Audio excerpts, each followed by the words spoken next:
We're rolling. Good morning, class. My name is Scott Evans. I'm here to talk with you about what is diversity or diversity in the workforce. What is diversity to everybody? Everybody has a different definition or meaning of diversity. Diversity is everything that makes you unique. Diversity is where your upbringing, where you're from, where your parents are from, your personal thoughts, and so forth, and what you bring to the table, your ethnicity and gender. I use chicks because it's the most unique one I could find. I kind of like to do it. Executive Order 13583. The President or the government actually took a stand. August 2011, the government signed an executive order establishing a government-wide initiative on diversity. Essentially tags OPM, EEOC, and OMB, Office of Personnel Management, Equal Employment Opportunity Administration, and Office of Management Budget to lead this. OPM having the lead role on that.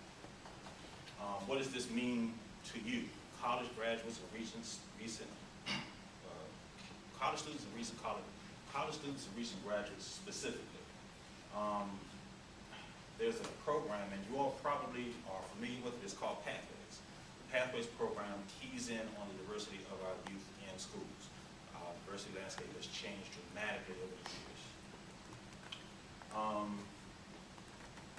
Major points that we will be discussing in this briefing: diversity increases productivity. Diversity not only makes sense, but it's the law, and diversity is everyone's responsibility.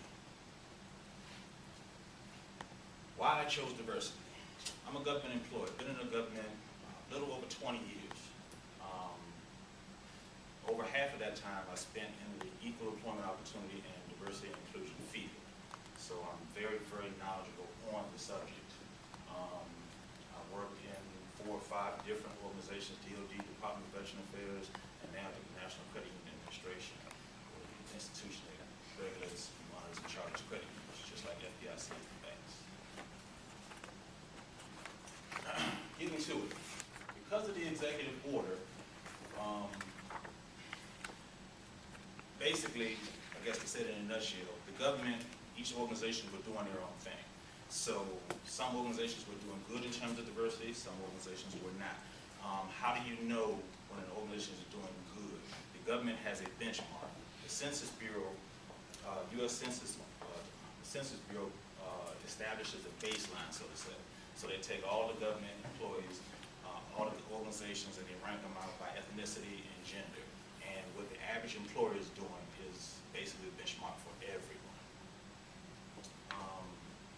OPM put out guidance, diversity and inclusion strategic plan directives, which leads all government agencies doing the same exact thing, so everybody's not running amok. Companies that embrace diversity survive.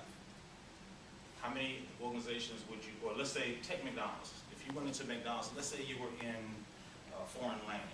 When you go into McDonald's, would you like to see someone who looks like yourself? That's the idea. The idea is giving everybody equal opportunity.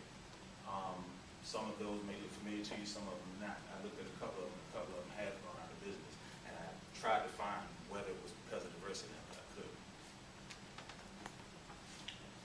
Companies that do not embrace diversity will be left behind. And I'm sure this guy's burgers probably taste good, but because their organization didn't embrace diversity, very unlikely somebody would come taste those burgers. It's better to welcome cultural diversity than not to.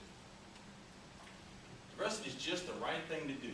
Companies determined to achieve long-term prosperity when diverse employees tend to bring more to the table. Different age groups have different perspectives on different agenda items.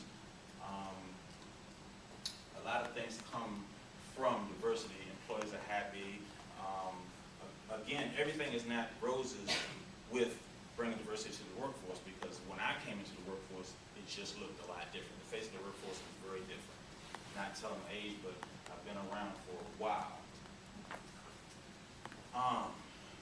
For conclusion, even though government has taken initiative on diversity, it's a long and strugglesome path. Some organizations are resistant. There are a couple of organizations that I visited doing speeches and various presentations. One of the least diverse organizations I've ever been to was the train administration. The train administration, when I walked into the door, the board of directors just basically surprised me because I've never seen it. Walked into it, everybody had on the same exact suit. We're talking 15 people, same exact suit, same exact haircut, same age, same ethnicity. So, you know, that showed me that their idea of diversity just wasn't well-rounded. So we had a long conversation, and my ideas and EEOC's ideas were not easily accepted, but that was about 3 years ago, and since that time, they've progressed. They've increased their input, they've increased their board membership at EEOC events. The most diverse organization that I've ever given a presentation to was actually EEOC. EEOC is the most diverse workforce, but their business is equal employment opportunity.